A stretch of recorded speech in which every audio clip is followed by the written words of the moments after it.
Jāņi ir svētki, ko neviens latvietis nevar iedomāties bez tradicionālajām vērtībām – siera, alus, Jāņu zālēm un ugunskuriem. Lai visu Jāņu bērnu svētkos tiktu apgādāti ar gardu miestiņu, alus darītavās jau laicīgi sagatavots gana daudz brūvējumu. Par to, lai visiem alus pietiktu, rūpējās arī Valmiermuižas alus darītava. Un mums jau kā tādiem alus ražotājiem vai alus darītājiem tie Jāņi jau sākšies mēnesi atpakaļ, jo, lai tas aliņš tā kā sanāk tik gards, kādu mēs viņu vēlamies piedāvāt, tas alus jau gatavošanās process ir vesels mēnesis.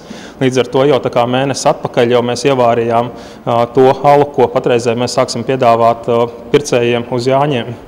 Lai gan alu šeit sāka gatavot tikai īsi pirms lieldienām, saimnieks uzsver, ka šo mēnešu laikā produkts jau ir iekarojis cilvēku simpātijas, un šajā pirmsjāņu laikā interesi par alu netrūkst, tādēļ arī palielināti ražošanas apjomi. Mums tie ir pirmie Jāņi, kā alus darītavai, un draudzīsim, cik tas miestiņš mums būs populārs, un katrā ziņā esam darījuši alu 2 reizes vairāk nekā parasti uz Jāņiem, un cerams, ka pietiksies.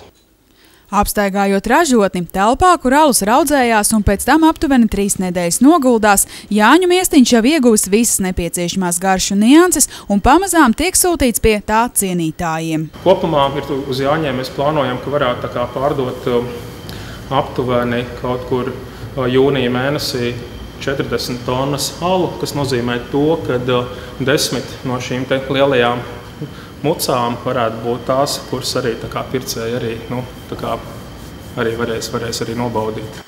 Jautājot saimniekam, kādām īpašībām jāpiemīt īstam Jāņu alum, atbilde ir pavisam vienkārša. Īstākais Jāņu alus ir tas, kas ir vietējais alus. Tā kā es domāju, ka man kā valmierietim noteikti ir jālīgo ar Valmiermuižas alu vai vidzemniekiem ir jālīgo ar savu vietējo alu. Jo es domāju, ka tas, ka tieši ar vietējo alu, tāpatās kā mēs lepojamies ar savu kultūru vietējo, kā ar savām tautas dziesmām, tāpatās arī ar alu ir manuprāt, jālīgo ar vietējo.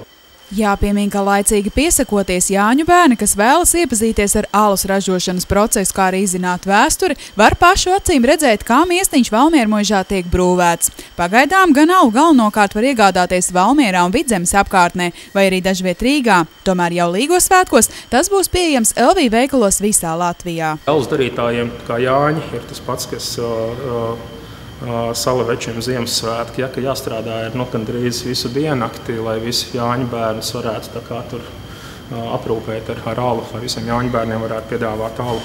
Tiesa gan šobrīd prieku par jauno ražotni un alus īpašībām nedaudz aizēno valdības lēmums palielināt akcīzes nodokli alum, jo jaunai ražotnei tas būs liels pārbaudījums un būs jāmeklē iespējas, kā šo starpību sekt. Tomēr, kā uzsver saimnieks, to noteikti nedrīkst darīt uz kvalitātes rēķina. Iespējams, ka to palielinājumu nāksies kompensēt mums kā ražotājiem daļu, varbūt un daļu nāksies kompensēt kā pircējiem.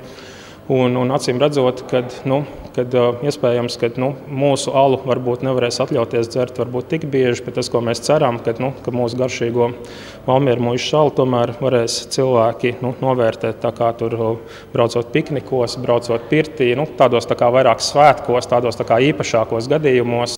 Tomēr šobrīd pirmsjāņu laikā un svētkos alus pieejams par līdzšinējo cenu, un lai Jāņu bērniem to būtu vieglāk iegādāties, pie ražotnes izveidot arī īpaša tirgotava, kur pieejams gan filtrētais, gan arī nefiltrētais Valmiermuižas alus.